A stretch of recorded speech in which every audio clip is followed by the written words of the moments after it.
Olá, gente, que é Padre Joãozinho. Estamos aqui pela TV Evangelizar com esse programa que você já conhece.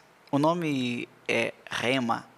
Significa uma palavra que mostra a direção, o caminho. E sempre, cada um de nós, você e eu, temos esta palavra. Diz, para mim é muito importante a palavra misericórdia. Outro diz, para mim é muito importante a palavra justiça. Outro, para mim o Rema é amor. Para outro é silêncio, equilíbrio.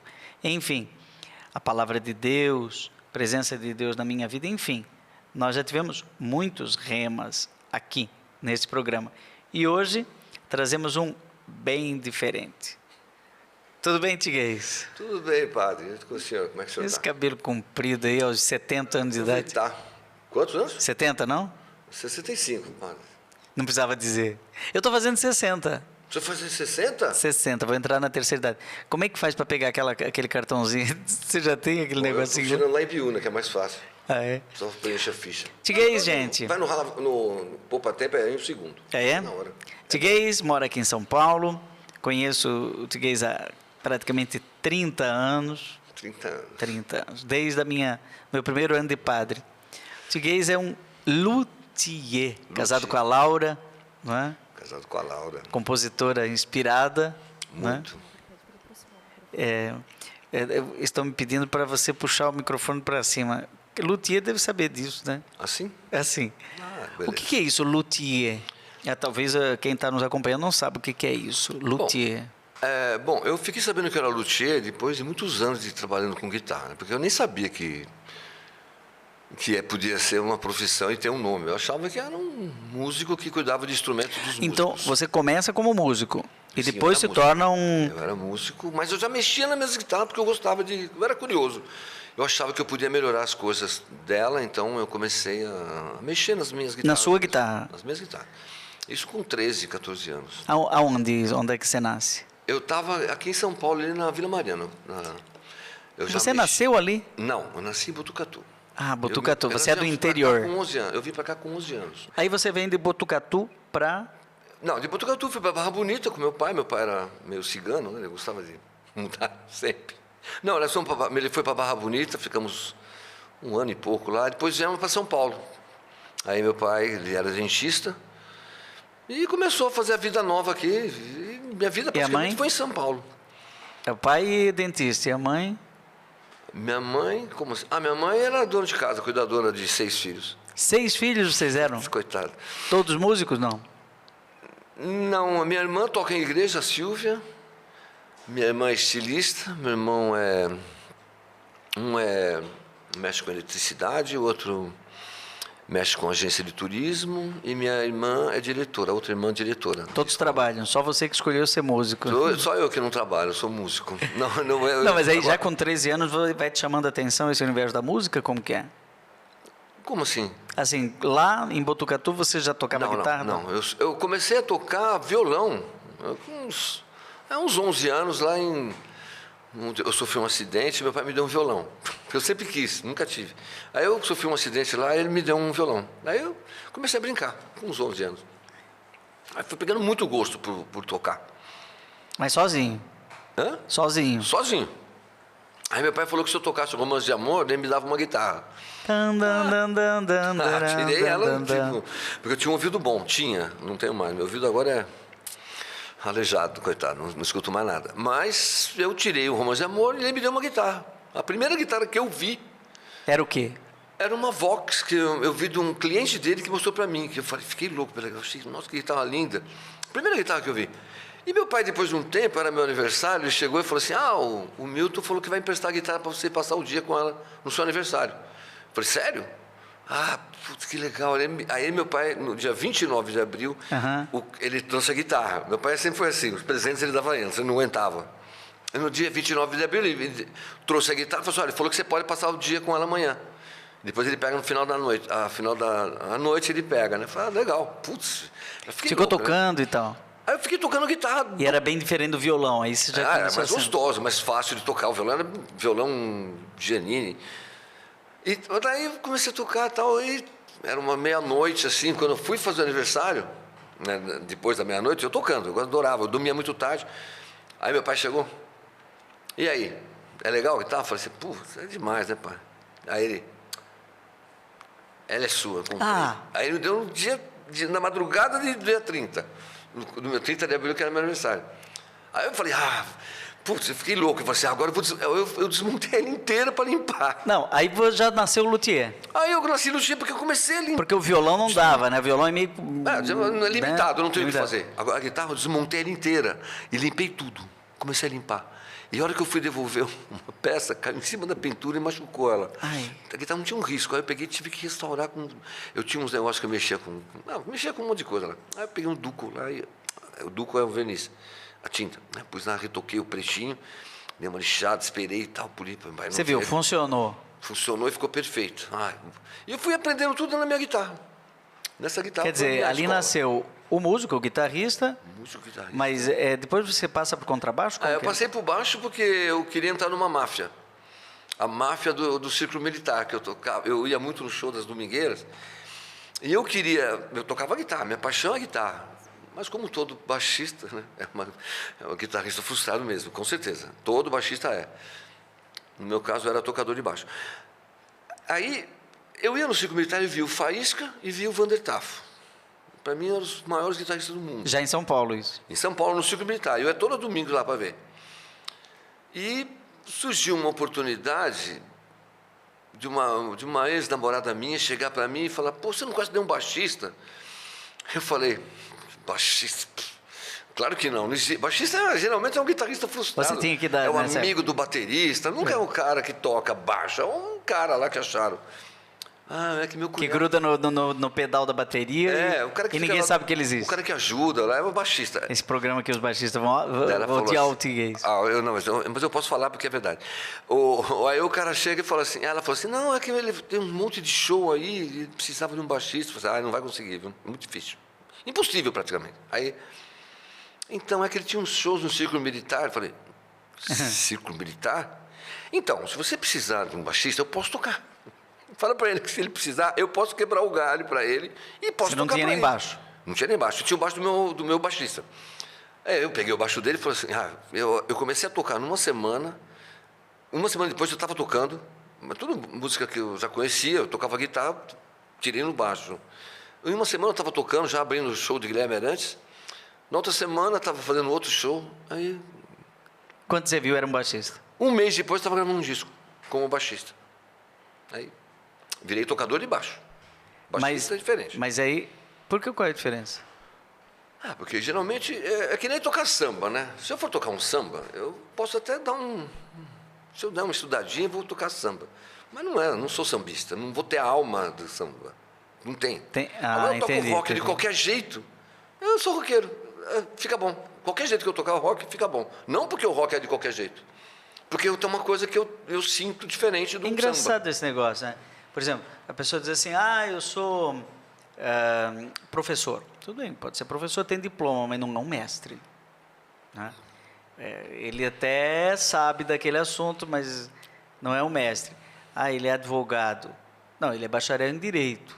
Ele ainda não tirou OAB. Ele ainda não é profissional. Mais ou menos isso. É que nem eu teve... Vocês têm padre também assim... Não, esse ali já se formou na teologia.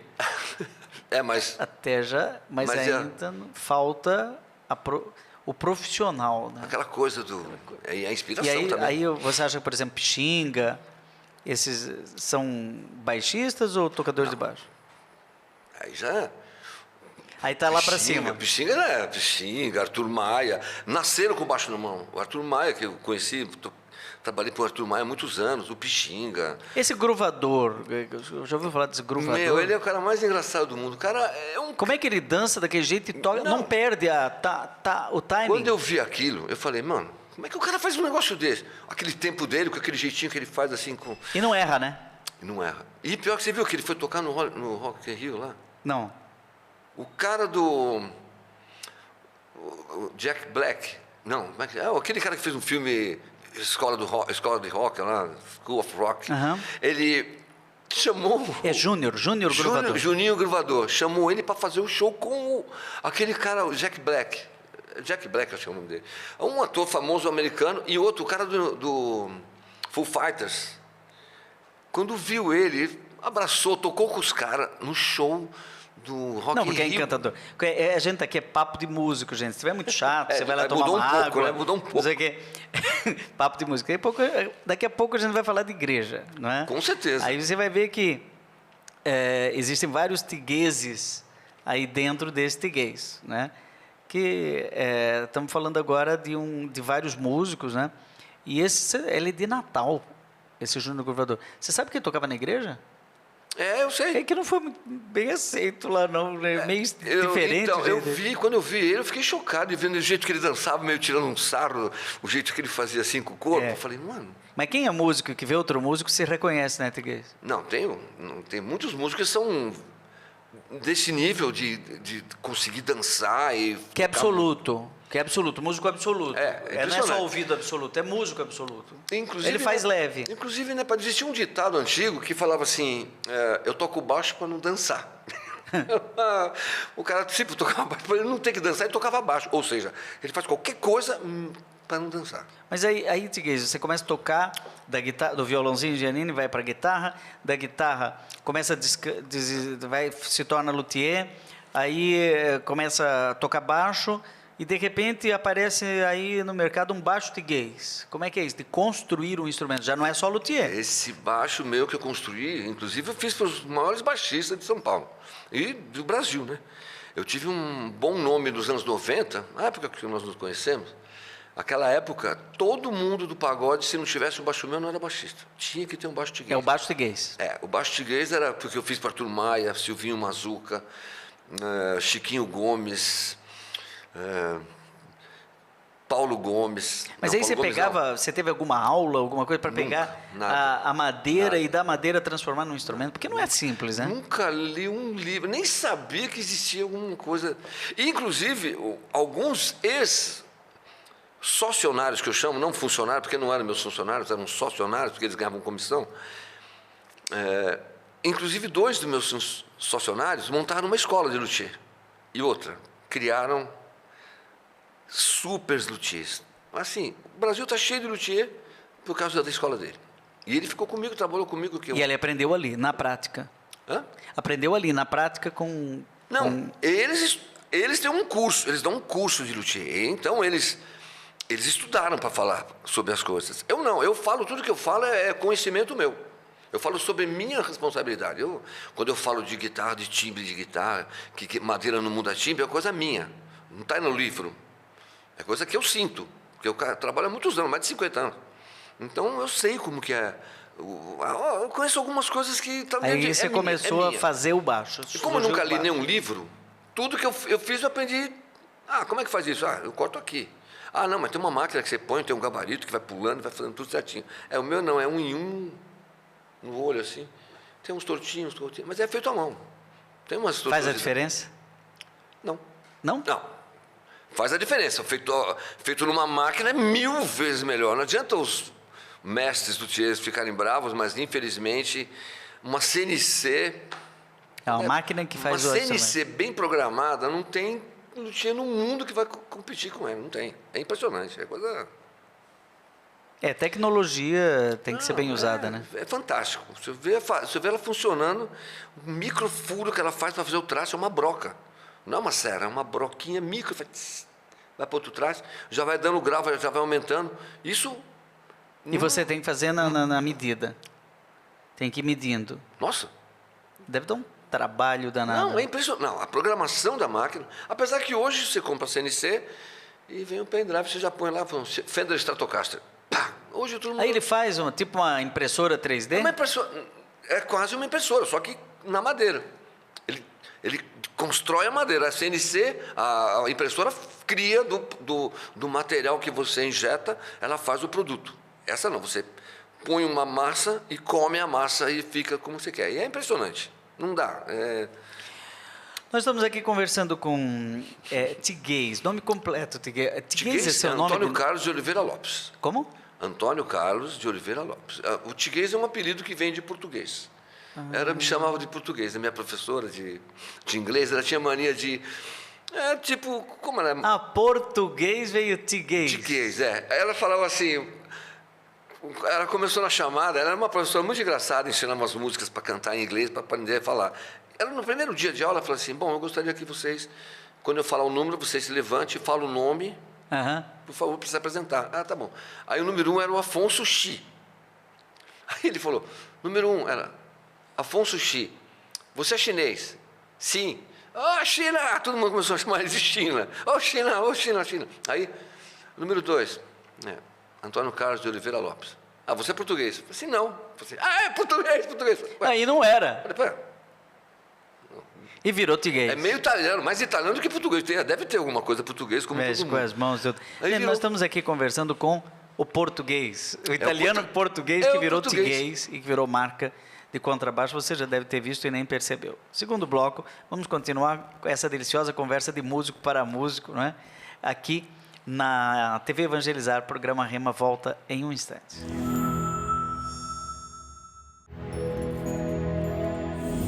Olá, gente, estamos aqui de volta com o programa Rema, entrevistando o músico, instrumentista e luthier, ou seja, quem conserta instrumentos musicais, de modo especial violões, guitarras, contrabaixos, etc., mas também o construtor de um instrumento referencial no Brasil, usado por grandes músicos brasileiros, chamado português, que veio de português. E quando que o músico que está ali tocando, você tocou numa banda assim mais tempo? Como que foi? Então, como eu entrei naquela banda, eu acho que em menos de um mês eu já estava gravando um disco. Como é que chamava, mano? A banda que eu entrei chamava Comix. E logo nós entramos na gravadora Continental, ela chamava Canfila. Nós fizemos muito programa de televisão na época, nos anos 80, 70, 78, 79, 80. Fizemos todos os programas de televisão que existiam, todos. Canfila. Menos Fantástico e Globo de Ouro, que era impossível entrar nesses lugares, porque era muito caro. Os outros era tudo de graça, eu não ganhava nada, era só promoção mesmo. Mas gravei esse. E tinha um vocalista, como que era? Na época, o Canfila eram 3, né? Eram os 2 irmãos gêmeos. Eu fazia back, né? Não era cantor. Mas tinha um cantor, o outro cantor, e eu e o batera, nós éramos backing vocals. Isso, e o estilo era rock. Como? O estilo musical era rock. Então, a princípio era rock, mas aí virou uma coisa mais para gravar na gravadora e ficar pop. Ficou mais pop, né? Ficou mais pop. Uma coisa muito bonitinha, muito bem feita, muito bem arranjada. Os músicos eram muito bons, o batera, o Carlinhos, que era o Denis, o Luiz Demian. Isso na década de 70? 70. 70. Foi gravado o disco, começamos em 78, foi lançado em 79. Tem alguma música que estourou? Então, nós tocamos uma música numa novela da Bandeirantes, a primeira novela da Bandeirantes, chamava Cara a Cara. Era uma novela do Vicente Sesso. Era querendo uma concorrência com a Globo, né? Mas como é que era o nome da música? Menina dos Sonhos. Menina dos Sonhos. Dos Sonhos. Porque, pelo que eu me lembro, o Luiz Demian, ele compôs essa música inspirado na minha irmã, Agnes. Que era a minha irmã Agnes, é a coisa mais linda do mundo. Ela é estilista. É isso. Achou? Não acredito. Sério que você achou?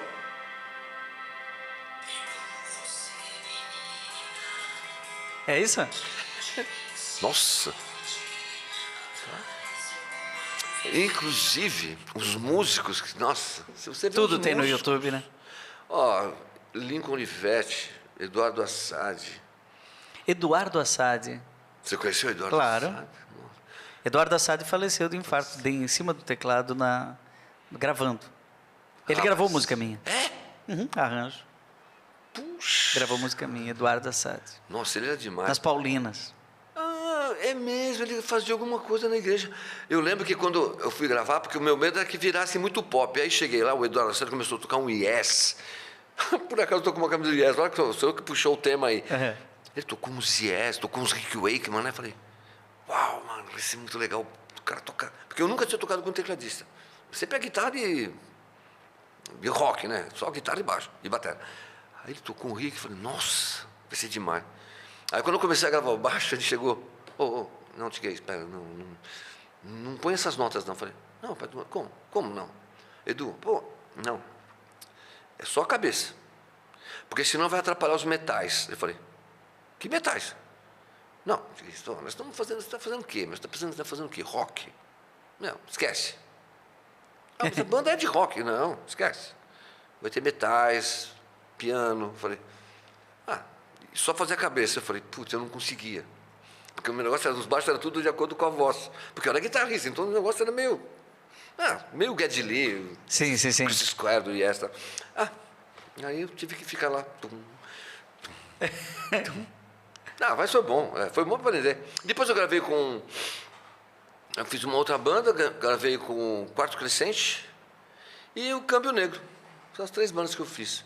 E aí, mas eu estava muito inteirado com a luthieria. Eu estava... Aí o seu coração vai pendendo mais para esse universo da restauração de porque instrumentos. também eu tinha que tocar à noite, ficava até tarde, tocava até 3 horas da manhã, e voltava, tinha que trabalhar no dia seguinte. Então fui meio que parando de tocar. E eu sempre toquei na igreja. Sempre. E como é que era esse negócio? Tocava na noite com uma banda de rock e tal, e tocava na igreja. Aonde? Ali na Vila Mariana mesmo, na Saúde? Eu toquei na Santo Inácio, toquei na Santíssimo Sacramento, toquei aqui em São Judas, toquei há mais de 10 anos. Na Santa Terezinha, na Santa Rita, eu toquei muitos anos. Na Santa Terezinha. Ou seja, e na chegava lá o roqueiro e tocava na igreja. Não, é que era engraçado também, porque eu falava assim, eu tenho que ir embora, que amanhã eu trabalhava no grupo de encontro de casais. 7 horas da manhã tem que estar lá já na ripa. 7 horas da manhã já está trabalhando, tem que chegar às 6. E eu terminava de tocar às 4. Então, eu e a Laura, a gente sempre era convocado para ser o apresentador. Quando ele fala de Laura, não é assim, a semideusa, não. Pode ser também, mas a Laura é a esposa dele. Quando é que... Ele fala da Laura como se todo mundo conhecesse a Laura. Laura, mas a quando Laura é que você casa? Hã? Quando é que você casa? Porque músico, às vezes, não tem tempo para casar. Você casou com a Laura em que ano? Em 79. 79. Não, em 78. 78 anos. Nós fizemos 45 anos de casado. 78 é o ano dos 3 papas, né? O ano que morreu o Papa Paulo VI, aí entrou o João Paulo I, mas morreu depois de um mês, e aí entrou o João Paulo II. É um ano... Que nós chegamos a ver o João Paulo II. Chegaram a ver. E aí a Laura, aquela mulher ali, aquela bonequinha de olho pulando para fora, como é que chama? Olho azul, né? Acho que ela tem olho verde. Azul. Esverdeado. E como é que a Laura se encanta com um roqueiro com mão calejada de fazer... Não, na época era só mão de guitarrista. Ah, é? Na época era. Ou ela gostava de rock Inclusive, eu conheci ela numa banda que ela ia entrar como tecladista. Ela toca teclado? Toca. Hoje não, porque ela não praticou, ela se dedicou muito à família, né? A Laura é mãe. É mãe, ela parou, largou. Olha, a Laura podia ser uma super advogada, podia ser uma super musicista, poderia ser o que ela quisesse, porque ela é muito inteligente. Não é tipo eu. Eu sou largado. Ela é muito é compositora. Ela podia ser escritora, podia ser advogada. Temos que chamar a Laura para vir aqui no programa Rema. Não, tem que chamar. A hora que ela vier... Porque são talentos escondidos. Né? Não tem isso, talentos escondidos. A Laura é impressionante. Padre, ela toca, ela compõe as músicas. Ela toca violão? Toca violão. Ela que ensinou o Demian a tocar, meu filho. Não fui eu. Talvez quem está nos acompanhando está dizendo assim, conheço esse Tiguez, mas já ouvi esse nome Tiguez, mas não era mais novo um pouco e tal. É porque o Tiguez e a Laura são os pais do Demian. Do Demian e do Diego. O Demian também era aqui, chamava Demian Feldman. O Demian Feldman era um nome artístico, era Luiz Demian Feldman. E eu gostei desse nome, Demian. Foi por causa dele? Foi na época que eu botei o nome do meu filho. Por causa do Demian que você colocou o nome do seu filho, Demian. Que toca no Anjo de Resgate. Está revelado o grande segredo do Tiguez. Né? Segredo, né? Tem o Demian e tem... O Diego. O Diego. E o Davi. E o Dani que eu perdi. E o Dani que foi uma perda irreparável, não é? Num determinado momento e outra vez. Quando eu for entrevistar a Laura, eu converso sobre esse capítulo. O senhor, inclusive, foi rezar uma missa pra gente em casa. Isso, foi isso. Mas, aí você casa com a Laura em 78, e aí já vai morar na Vila Mariana? Não, eu fiquei morando na Praça da Árvore. Na Praça da Árvore. É, já estava na Praça da Árvore já. E Aí ali, fiquei- então, quando eu te Aí conheci... não sei mais de Praça da Árvore. Quando eu te conheci foi em 93. O senhor Que eu me fui conhe- levar meu violão. Naquela bagunça eu fiquei com medo, meu Deus, ele vai perder meu violão aqui. Era um violão que eu tinha tanta... Ai, o padre, eu estou lembrando, o senhor contou e eu falei, puxa, eu não sabia será que eu mexia tanto medo assim? Não, Eu assustava um pouco as a pessoas. minha história com o Tiguez é que eu estava gravando um disco nas Paulinas, que é próximo da Praça da Árvore, e precisava regular o violão, não sei, aí quem me falou foi o Joban. O Joban, nossa. Foi o Joban que me falou. Olha, ali na Praça da Árvore tem um luthier que todo mundo leva lá, os seus instrumentos leva lá e tal. O Joban, já falecido, foi maestro de todo mundo, Padre Zezinho, etc., nas Paulinas, mas também músicos populares como Raça Negra, Negritude Júnior, Djavan, né?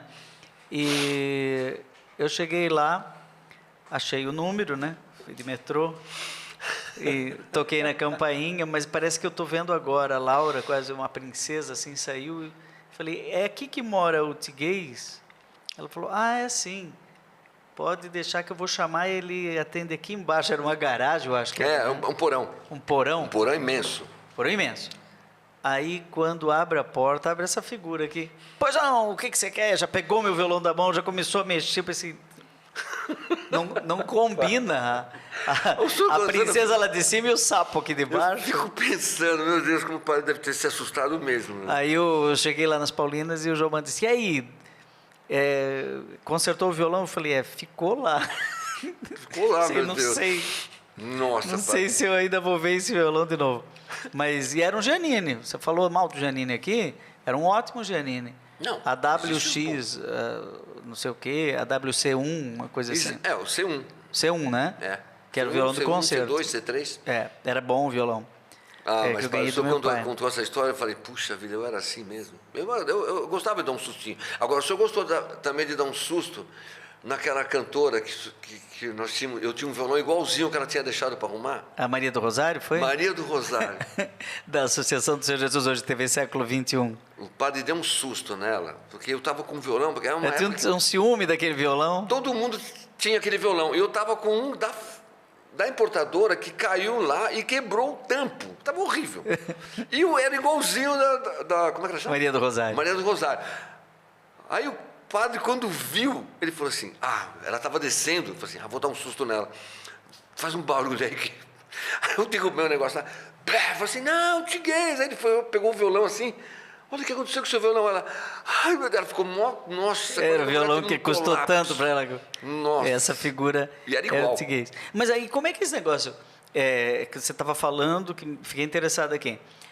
Você tocava na noite, depois ia para o ECC, não dava conflito na cabeça? Eu sou do mundo, mas não estamos no mundo. Como é que é esse negócio? O pessoal não te questionava? Os músicos que estavam na noite, eu falava, eu tenho que ir embora, que amanhã eu tenho que estar na missa. Estar na igreja, tal. Igreja? Eles achavam estranho. E do mesmo jeito, quando eu estava certo, eu toquei ontem no bar, fiquei tocando. Você toca em bar? Falei, sim, qual o problema? Eu ganho dinheiro, preciso ganhar dinheiro. É a sua profissão? Não, e outra, uma profissão dura, né? Mas eu consegui manter meus filhos todos, graças a Deus. Não dei uma qualidade de vida muito boa, mas está aqui razoável. Mas então, e de dia eu trabalhava como marceneiro também, e luthier, e à noite eu tocava, quase todo dia eu tocava. Nossa, era bem puxado para mim, mas eu adorava. Sabe quando você faz tudo que eu gostava de trabalhar? É muito engraçado isso, né, Tiguez? Algumas pessoas separam essa coisa, né? Não, eu tocava no mundo, agora eu vou tocar para Deus, não é? Teve um episódio que um sujeito chegou para mim, um músico, e disse, padre, eu me converti. Eu tocava no shopping, na praça de alimentação. Agora eu me converti, eu vou tocar só para Deus. Falei, é? É a decisão sua? Sim. Estava num retiro de jovens. Aí ele me trouxe o violão. Ele disse, inclusive, eu queria que o senhor consagrasse o meu violão. Falei, mas é isso mesmo que você quer e tal? Quando a gente é jovem, né, faz cada coisa. Aí eu consagrei o violão dele, dei uma benção, né, no violão e tal. E só vai tocar para Deus, só missa e tal, mas era a profissão dele, né, aquilo ali. Passou um tempo, eu encontrei ele de novo. Aí eu perguntei, né, como é que estava a vida dele. Ele falou, não, estou tocando no shopping. Eu falei, ué, Desconverteu. mas peraí, agora não estou entendendo. E o violão que eu consagrei? Não, aquele violão só toca na igreja. Eu comprei um outro para tocar no shopping. Olha a cabeça da pessoa, não adianta, gente. Não é isso. Não é? Como dizem por aí, não é sobre isso. Não é?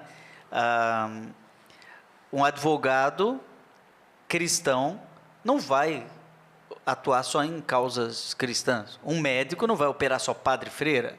Né? Ele vai operar também, talvez até alguém que recebeu um tiro durante né? Mas às vezes a gente, quando se trata do músico, claro que não vai tocar qualquer coisa. Já teve alguma música que você não se sentiu bem tocando, que te fez mal, que você diz, não, essa eu não toco? Bom, padre, eu sou do rock. Eu tinha raiva quando alguém falava que as bandas que eu curtia eram do demônio. Porque tinham mensagens subliminares, eu falei... Tem essa conversa. Falei, mas vamos supor, né? A mensagem subliminar, virando ao contrário, aquelas coisas todas antigas, eu falei, mas quando eu ouço um som, eu nem imagino o que está falando. É uma coisa que eu tenho, infelizmente. Mesmo música em português. Eu ouço a música, eu vejo a voz de uma melodia e praticamente não ouço eu sou TDAH, tá? TDAH. Dá pra perceber. Sim, acelerado. Sai para os lugares. A únicas músicas que eu comecei a prestar atenção na letra foi o do Anjos. Porque era diferente. Anjos Eram músicas Resgate. boas e tinha uma mensagem. Então eu tinha que prestar atenção e eu tocava. Eu tinha que prestar atenção no que estava falando, porque a Laura tinha que cantar. Então eu tinha que prestar atenção. Então foi uma das poucas vezes que eu comecei a prestar atenção no que se fala numa música. Mas as músicas em inglês, não quero nem saber o que está falando. Para mim não faz diferença. A voz, para mim, é um instrumento. Então, eu não entendia inglês, eu curtia. Apesar de ser aqueles acordes de terça, um tom acima da terça, uma quarta. Ele é um som tétrico. Uhum.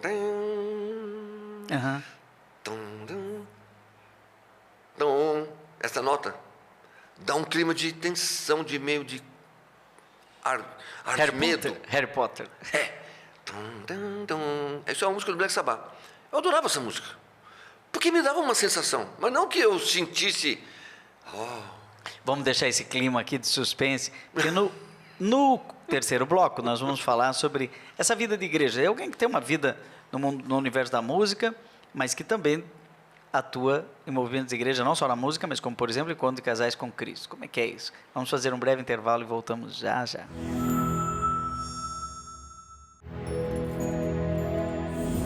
Estamos de volta com o programa Rema, hoje entrevistando o Tiguez, músico de nascimento, luthier de profissão e depois cristão de convicção.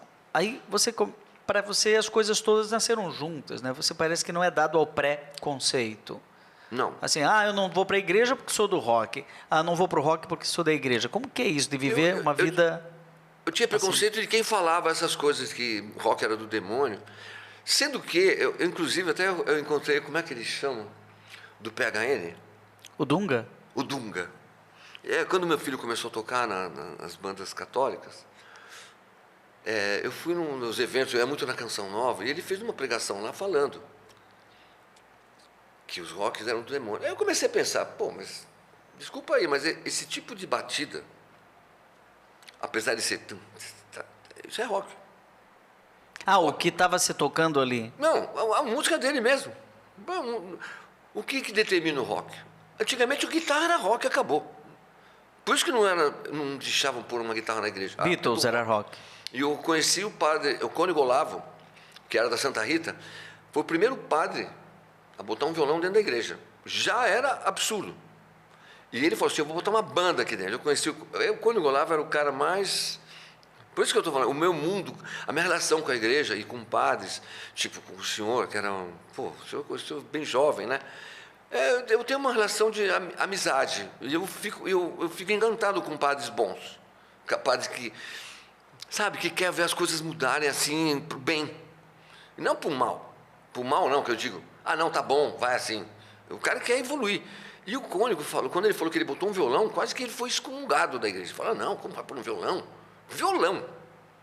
E depois ele falou assim, eu vou pôr uma banda aqui, vou botar uma guitarra e uma bateria. Porque eu jovem, ele queria trazer jovem para a igreja. Isso ele foi em 50, eu não tinha nem nascido, eu acho. Quando ele começou a botar um violão. E depois ele botou uma banda, em 60 e pouco.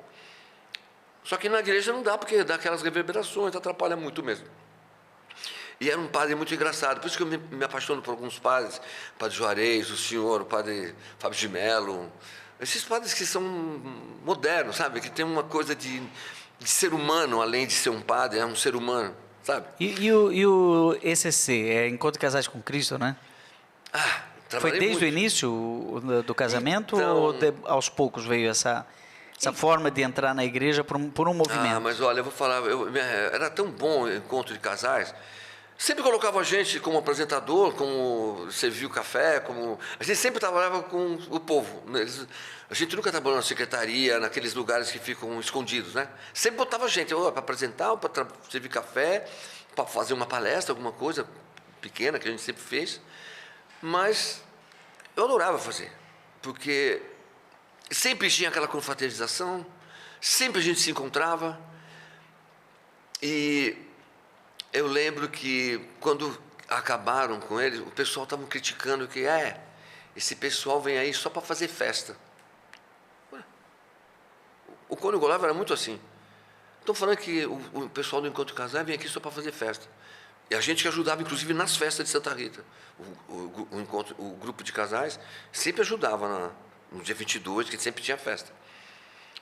Aí ele falou, e outra coisa que ele falava que era muito legal, que reclamavam do Encontro Casais, que era só festa. Ele falou, gente, é a festa de Deus, festa de encontro de casais com Cristo. É uma festa. Ele era assim. Aí outra também que ele falava, a missa das 11 de domingo era a missa dos jovens. E eu me lembro que ele estava falando assim, o pessoal está vindo aqui reclamar que os jovens vêm aqui na missa das 11 para namorar. Qual o problema? Ainda bem que eles vêm aqui, né? Ele já falava isso? Isso em 81, 82, porque ele já era muito evoluído. Ele falou assim, reclamam que eles vêm aqui para namorar. Ainda bem que eles vêm namorar aqui, né? Porque aqui tem milhares de pessoas, não vai acontecer nada. Melhor que seja esse o espaço de convivência, né?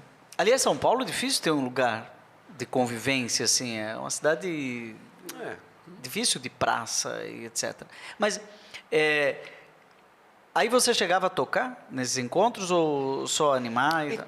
Quando a gente era apresentador, a gente era animador, tocava todas as músicas.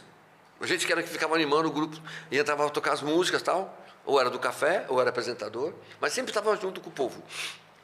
E era demais. E hoje, o Tiguês... Hoje você não está mais na Praça da Árvore, você está... Não, estou na Praça da Árvore. Está na Praça da Árvore? Estou na Flor de Tilha.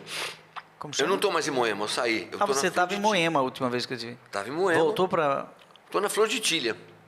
É na Praça da Árvore. É na Praça da Árvore. É Mirandópolis, né? Mirandópolis. Ali aquele miolinho, né? Entre Jabaquara e Vila Clementino, ali... Né? Saúde. Entre o Planalto e coisa, porque é meio de lado, né? O Planalto é do Zé Maria para cá, para cima, e o Mirandópolis é para cá. E hoje você toca? Então, padre, Ou você está enferrujado? Estou enferrujado. Porque na pandemia, praticamente, nós tocamos muito pouco. Nós tocamos uma primeira comunhão e uma crisma do ciclo militar, que eles convidavam sempre a gente para fazer. O ciclo militar tem uma origem bem cristã e católica. E eles faziam as reuniões de primeira comunhão dos filhos deles, né, dos militares, dos sócios. Tinha uma primeira comunhão lá. E crisma. E a gente era convidado para tocar. Eu e a Laura sempre vamos lá, ganhando. E você sempre foi com a Laura? Sempre com a Laura. Ela canta? Antes eu tocava sozinho. Uhum. Aí a Laura, eu fui tocar num grupo de oração e... Da Renovação? Carismática? Ali na Nossa Senhora de Lourdes. Porque o Nelson, que era que tocava lá, eu lembro ali daquela o cara chegou assim para mim, pô, você é português? Você não toca baixo? Eu falei, não, mas eu não toco mais, eu não toco. Eu não gostava de grupo de oração, porque era muito demônio. Eu falei, eu não gosto dessas coisas que parece demônio. Eu só levava a Laura porque o padre Marcelo tinha ido lá e ele fez amizade com uma pessoa lá, com a Cleide, que era orientadora do grupo. E ela fez amizade com a Cleide, então eu levava ela na terça-feira e voltava para casa. E eu só ia buscar depois. E o Nelson um dia chegou, pô, você não quer tocar baixo? Aí eu falei assim, não toco mais, eu não quero saber mais de tocar. Em grupo de oração não toco. Toco na missa, tá?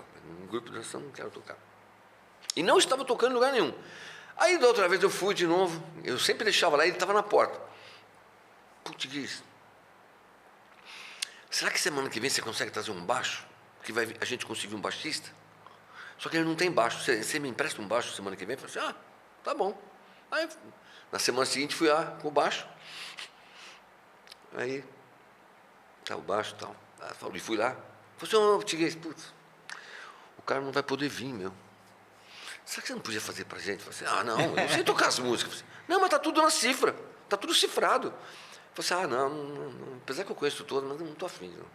Pô, meu, quebra esse galho aí, meu, não vai ter baixista, a gente tá bom. Tava tudo cifrado, meu, que aquele louvema, sabe? Grandão, de músico mesmo, com as notas todas.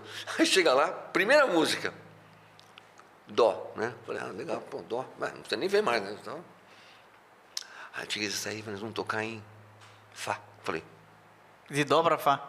Não, ele mudou o tom, porque é o tom que a menina cantava. E só eu que estava. A Laura só ficava no grupo. Um dia, eu cheguei e falei assim, putz, mano, o pessoal canta muito mal, meu.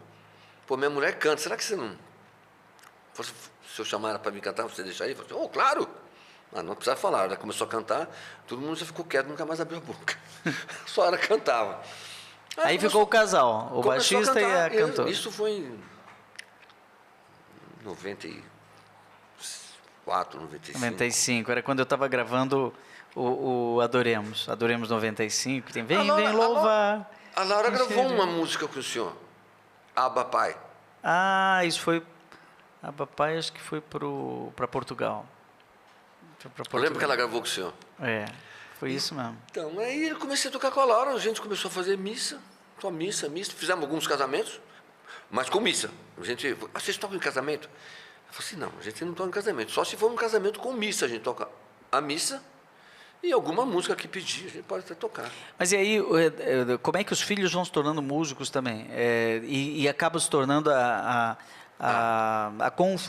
composição básica do Anjo de Resgate, banda que todo mundo conhece hoje, que canta pelo Brasil todo. Filhos do Tiguez e da Laura. A história do Anjo de Resgate é uma história muito de Deus, porque nós tínhamos uma banda, com eu, o Dani, que morreu, o Diego... O Dani Henrique, tocava? O Diego tocava teclado. Hoje ele não toca mais. Tocava teclado, o Diego, o Henrico, a Laura, a Cris. E a gente tocava o quê? Anjos de Resgate. Então a gente tirava porque eram as músicas mais legais que tinham. Músicas que todo mundo toca, né? Do Padre Zezinho, do Padre Joãozinho, músicas suas, a gente tocava. Aquelas coisas do... As músicas mais...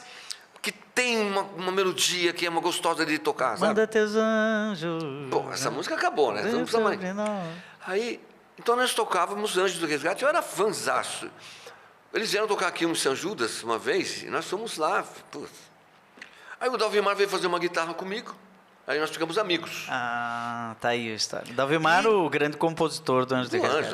As melhores músicas são dele. E ele, inclusive, quando ele viu o Demian tocar, ele falou, olha, o Demian vai gravar um disco, eu estou lançando um disco agora, eu quero que o Demian faça um solo, porque é uma música de... Uma música, eu não lembro agora, mas era uma música de Cristo, claro, para variar. Eu acho que é de falar de Jesus, olhando para ele. Aí o Demian vai estar fazendo um solo, olhando para cima e vai cair umas gotas de sangue nele. Eu já estou imaginando o clipe.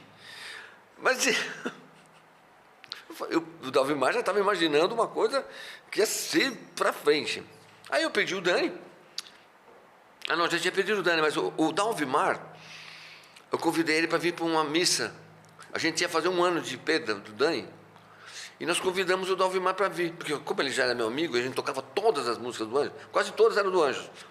Eu falei para ele, pô, Dalvi, você não quer vir assistir a gente? Nós vamos tocar umas músicas, a gente toca um monte de música sua. Não precisa cantar, não precisa fazer nada, só para você vir aí, se você estiver interessado. Ah, Tiguez, não dá, eu tenho muito show, impossível.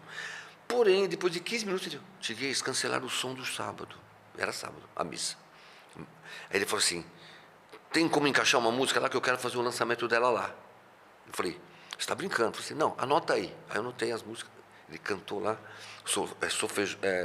foi falando a letra, eu marquei e botamos uma folha, porque já estava pronto o encarte da missa do Dani. Aí botamos uma folha dentro, que é a música que ia ser lançada pelo Dalvimar no programa, lá na missa. Aí, foi uma coisa muito louca que aconteceu com a gente. Aí, por isso que eu estou falando que o Anjo tem muito a ver com a gente. Quando nós fomos, ele chegou na hora de tocar a música, ele chegou lá e falou assim, passou para o tecladista as notas. Então, olha, isso aqui. Aí o filho do violão falou assim, não, é só piano. Você não quer tocar? Eu falei assim, não, só piano, eu vou só cantar. Eu já passei as notas para ele, está tudo sabendo, já, super simples. Quando ele começou a cantar a música, era uma música, ele estava fazendo uma versão do Michael W. Smith. Conheço. E, por uma coisa de Deus, meu filho estudou em colégio adventista, porque é o único colégio que dá desconto. O católico não tem desconto, tem desconto de 5%. Lá ele tinha desconto de 40%. O católico só dá 5%. Aí, os antigos, hoje em dia já mudou. Então melhor, então é lógico, já mudou. Aí a professora, isso era um sábado, começou a missa umas 6 horas da tarde, e eles guardam o sábado até as 5 da tarde, os adventistas. O professor e o diretor da escola foram na missa. Adventistas? Não, foram porque nós divulgamos que ia ter a missa do Dani de um ano. E foram lá. E eles foram lá. E no final da missa ela deu um CD pra gente, das músicas que eles cantavam quando eles eram crianças, porque o adventista é muito cheio de música, apesar que não pode bater palma, é só fazer assim. E ela deu um CD com todas as músicas que eles cantavam nas festas, Dia das Mães, Dia dos Pais, tudo que era festa, eles cantavam. Deu o CD e uma música no fim, assim, chamava a versão, Amigos para Sempre, In Memoriam Daniel. Só essa música, Em Memória do Daniel, Amigos para Sempre. Eu pensei que era a música do Julio Iglesias, porque essa professora amava o Dani, achava, o Dani é o filho que eu não tive. A professora Daílza era uma maravilha. Aí o Dalvi, quando foi cantar a música, começou a tocar a música, era a música do W. Smith, Michael W. Smith. E os meus filhos, por terem estudado na escola adventista, eles conheciam essa música. Quer dizer, já estava em casa. Eles começaram a cantar e fazer os backs. Até o Dalvimar achou, pô, que legal. Eles começaram a cantar junto. Foi a coisa mais chocante. Quando nós chegamos em casa, eu fui ver o disco que ela deu. As musiquinhas de... Meus olhinhos vão agora se fechar. É bonitinho, as músicas de criança. Aí eu falei, vamos pôr a música Amigos para Sempre, que é do Julio Iglesias. Quando começou o piano, era a mesma música. Eu falei, a mesma música? O que Deus está querendo da gente? Né? São sinais, né? Sinais.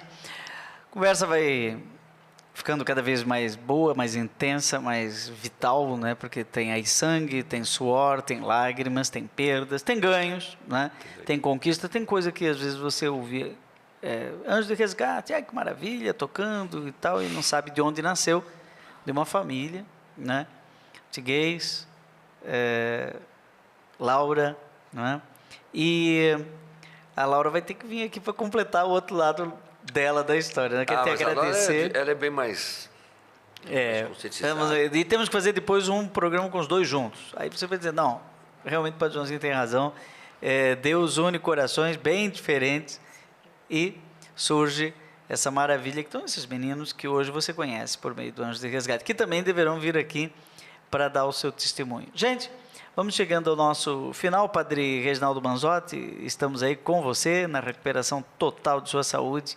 Fique com a sua experiência de Deus. A gente volta semana que vem com mais programa Rema.